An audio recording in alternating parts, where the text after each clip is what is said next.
And so I will turn it over to you, Demetra. Lovely, thank you, Catherine. Give me 1 second here to figure out how this works.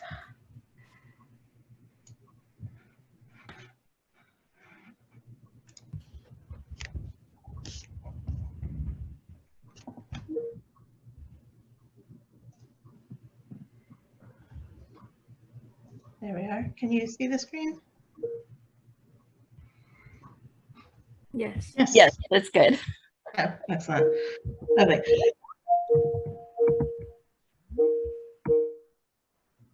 So my talk is going to be a little bit different. I was put in the pandemic section because it is kind of related to the pandemic. It's a step that you might consider taking in the coming years, not something that you would have done this year or last year.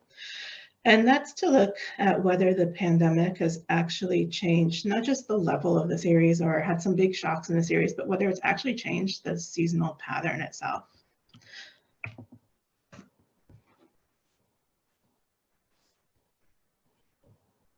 There we go. And this is a question that comes up a lot whenever we have a series that we see a big shock in. For example, I remember 10, 12 years ago now, when we had the big recession, all of a sudden we were wondering whether or not that had also affected our seasonal patterns and whether there was a change in that pattern that we should somehow be doing something about, something beyond what our regular seasonal filters can pick up. So it's a question that comes up with these big events. Like I said, the recession, the pandemic. I first heard it a few months into the pandemic, though there was nothing we could do about it at the time. But it also comes up with just other changes in the series, things like changes in survey methodology, changes in the sample or classification because of a NAICS change, perhaps, questions in the way the survey question, changes in how the survey questions are asked, things like that can also lead to a sudden change in the seasonal pattern. And we've also seen examples just based on the activity within the sector. For example, a few years back, we saw a change in the seasonal pattern because of how some of the firms changed their vacation policy, which was kind of interesting. So there is a way for X13 to test whether there is a significant change in the seasonal pattern, either the overall seasonal pattern or whether there's just a change in 1 month or quarter. And less known, because it's kind of tricky to do, there's actually a way to impose that seasonal change directly onto the seasonal factors. Whether you actually want to do that is another question that I'll talk a little bit about if we have time. But I want to show you how to do it so that it's something you can look at in your series if you think that your series could use it. So kind of as a motivating example, this is the GDP from Mexico. This was from 2017. I don't know how or if this has changed over time, but I love this series because you can really see just by looking at it that after the big level shift, because of the recession, it really seems like the whole seasonal pattern has changed from how it was before the recession.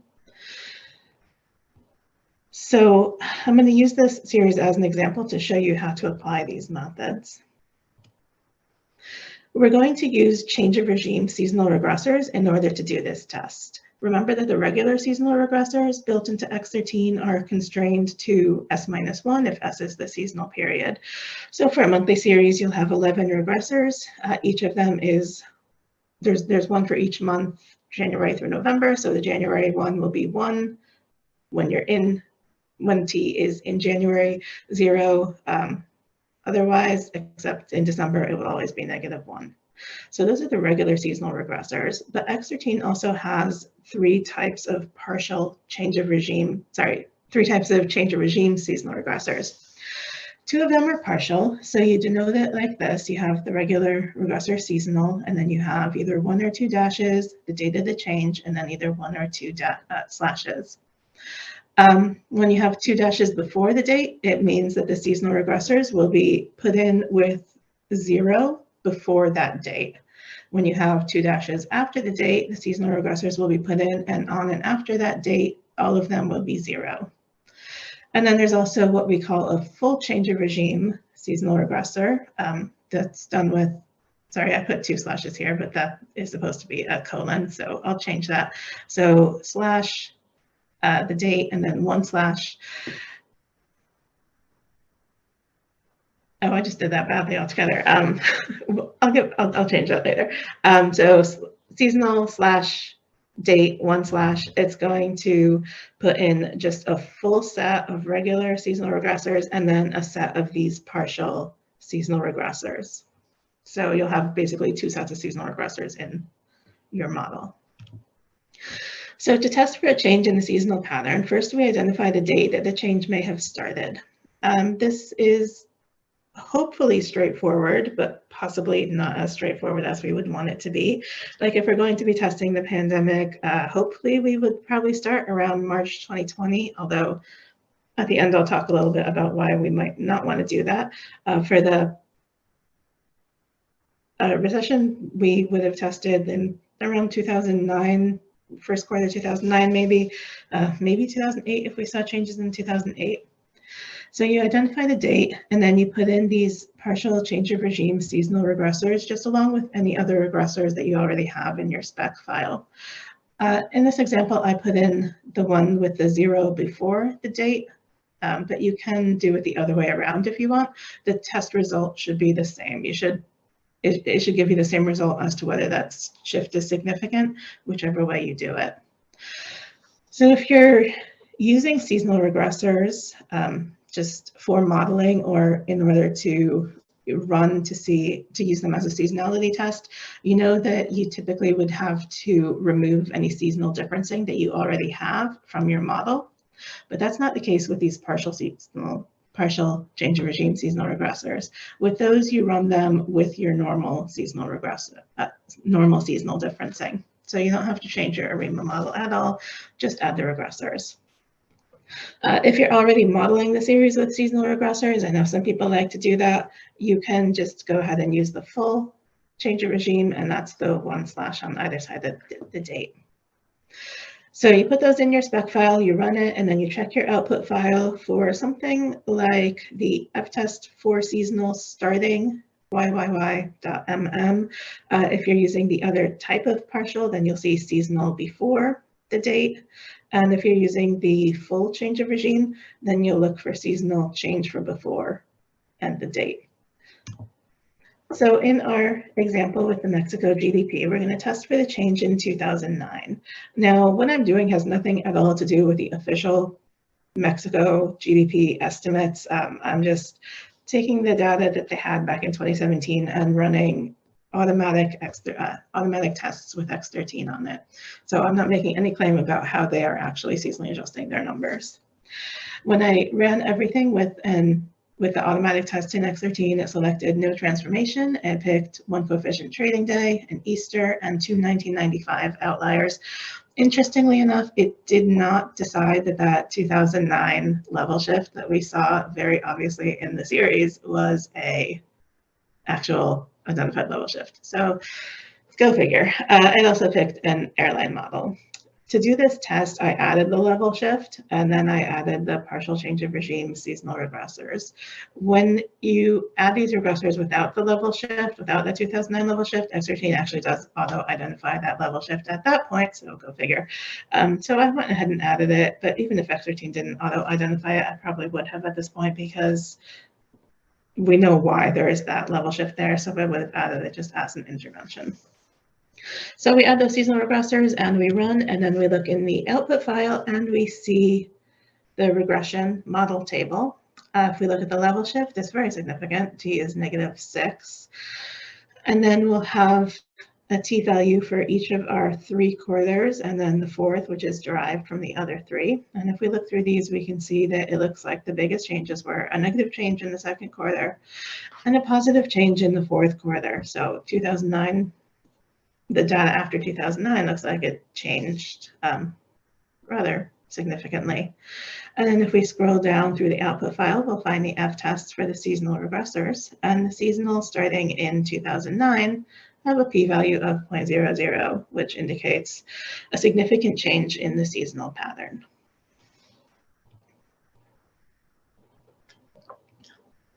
So now we know there's a significant change in the seasonal pattern. The next question is, what can we do about it? And there are a lot of options here. For example, a shorter seasonal filter, perhaps, to pick up on that change quicker. You could, and some people might like the idea, if there's enough data, of just truncating the series, and so only adjusting the series with that new seasonal pattern. It's not always an option, though.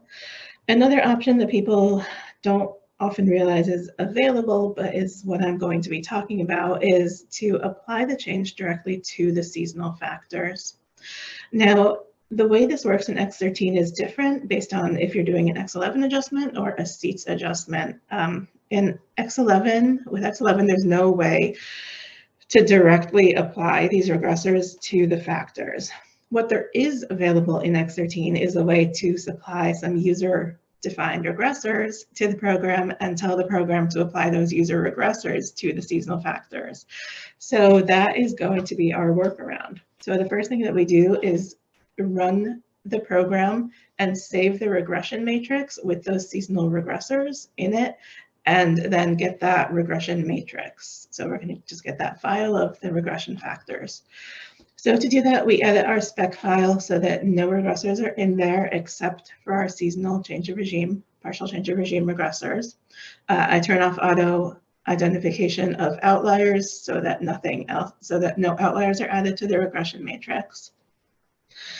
If you're going to run this in production, potentially, you're going to need a longer forecast window than what you currently have, because X13 needs enough forecasts in the regression matrix, in the user-defined regressors, to cover all of the forecasts. So as you add more data, you'll need a longer and longer regression matrix. So it's just a good idea at this step to extend the forecast window. And then the critical step here is to add save equals RMX to the regression spec. And then when you run X13, then you will get a file called with an extension .rmx, and this will be the regression matrix. I typically do this by running X13 with an alternate output name so that the regression matrix doesn't have something like the same name as my spec file. So I'm going to be potentially overwriting it if I forget to delete that RMX, the save equals RMX line. So it's a good idea to just run this with an alternate output name. You could not do that and just change the name later if you want. The resulting RMX file will be in X13 save format, and it will have either 11 monthly regressors for a monthly series, 3 quarterly regressors for a quarterly. And then the next step is to put in the commands that you need in order to run with the user-defined seasonal regressors. So we first return the spec back to how it was. So remove that save equals RMX, remove the seasonal regressors, the partial regressors. And then the file argument is needed to identify the name of that RMX file. We have to tell X13 that it's in X13 save format. Each of the regressors needs a name in the user argument. These can be any string, but you just need to have the right number of them. So for a monthly series, I'll need 11 names. And this is the critical type, you have to tell X13 that the user type is seasonal. So if you do that, then X13 will directly apply the seasonal regressors to the seasonal factors. If you're doing a seats adjustment within X13, the method is very different. You have to run the program with this partial change of regime seasonal regressors. And that's it. No extra work is necessary. When you're doing a seats model, any seasonal regressors of any type, whether they're full or partial, will automatically be added included with the seasonal regressors. So all you have to do for a seats adjustment is to include the partial regressors. So going back to our example, with the Mexico GDP, our first step is to create that regressor file. So I commented out all the other outliers. I put in my seasonal regressors. I put in save equals RMX. I commented out my outlier spec, and I increased the forecast window to 20 from 4. And then I ran it with the output name, quarterly CORCs 2009 Q1. Very long, but I know exactly what it is.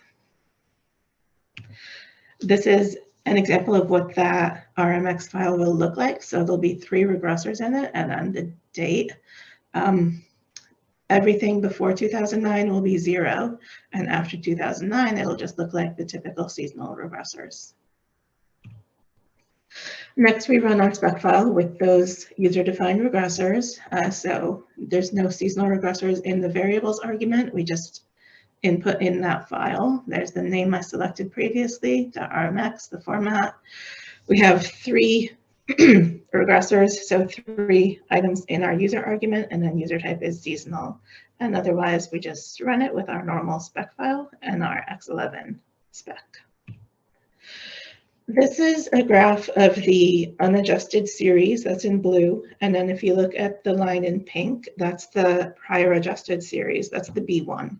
So it's been adjusted for outliers and for trading day, for Easter. And also you can see that X13 changed the seasonal pattern. So it applied those seasonal change onto this B1.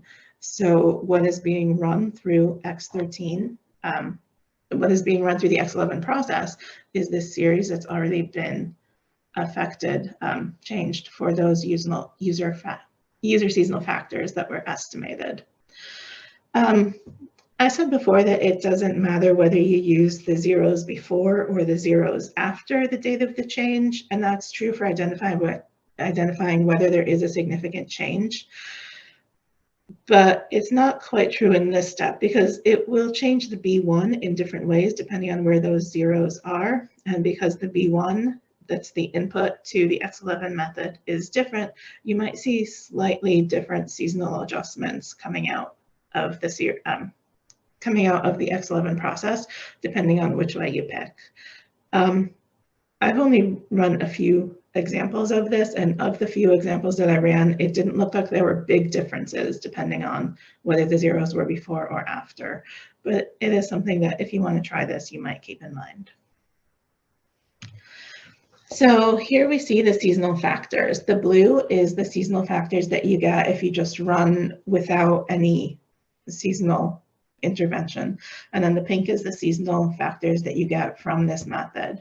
So with the pink, you can see that those seasonal factors were directly applied in 2009.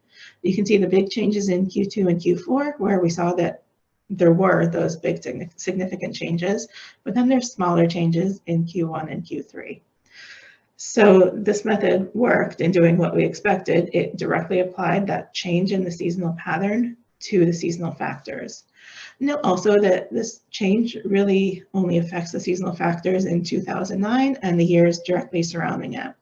The series had a short filter, a 3x3, so by the time we're 3-4 years on, the 2 seasonal factor lines have met each other again. They've converged, as we would expect.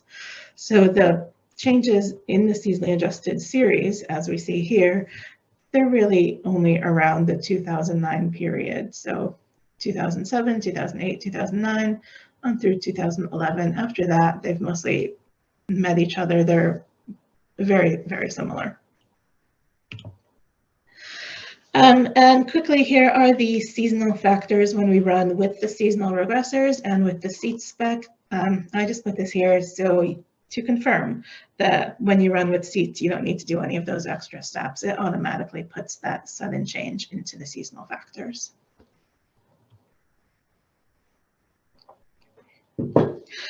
So the seasonal regressors, the partial change of regime seasonal regressors are what you'll want to use when you have a change in the overall seasonal pattern. But if you're only seeing a change in 1 month or quarter, then you can instead use the seasonal outlier, which is built into X13, which is called the SO. So it's SO and then the date where that change starts in that month. And this will, it works similarly. It will apply a sudden break to the seasonal factors of that particular month or quarter. It will also change all of the other months or quarters. It'll shift all of those in the opposite direction just a little bit in order to compensate. So the regressor is here if you'd like to see that. So if you want to do a test to see whether that particular month has changed, you can just run with the SO, and if the t-value is significant, then that indicates that there is a significant change in that month or quarter. You don't have to do any special work in order to get those changes applied to the seasonal factors. With the SO outlier, it automatically does that. And finally, 2 minutes, please. Perfect, because I'm right at the end. Finally, I just want to talk a little bit about using this with the pandemic data that we have. So the question that might be on your mind at this point is, all right, we're 2 years on, can I start using this? And it's a tentative yes. 2 years of data is enough, definitely, in order to run the test with the seasonal regressors to see if there have been any changes. So you can definitely check the significance of the change of regime regressors with just 2 years of data. But you're going to want to be really careful with all of the outliers that we've had. We've had so many outliers in this period, and with just 2 years of data, those really can affect the series a lot. For example, I ran some examples with different methods, one with just adding seasonal regressors to a spec with existing outliers, and I got very different results than if I ran with seasonal regressors and no pandemic outliers, just let the program select those pandemic outliers. Very different results. I heard a suggestion that we don't start the change of regime regressors until after those big shocks have already been applied to the series. So instead of starting in 2020 March, maybe we just want to let 2020 be and see if 2021 onwards has changed. So that's one option.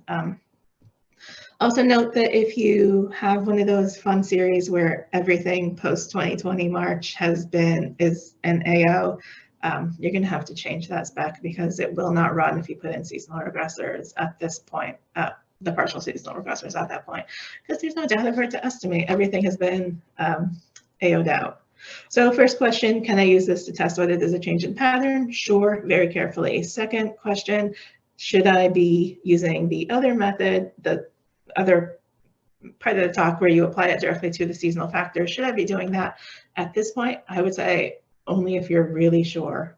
You're going to want to be very, very careful about that, because at that point, you're saying that there has been a change to the seasonal pattern, and you're going to want to be sure that that's true. And it's not just an effect of some outliers that you're seeing. So you can definitely try it, but you're going to want to be very careful at this point of doing it in production. I would probably want another year or 3 of data before I did anything official, but always a fun thing to try. So thank you. Here is my email. So if you do decide to try this on your series and you have any questions or you want to talk about any results, this is actually one of my very favorite topics in seasonal adjustment. So please feel free to reach out. Thank you. Thank you, Demetra.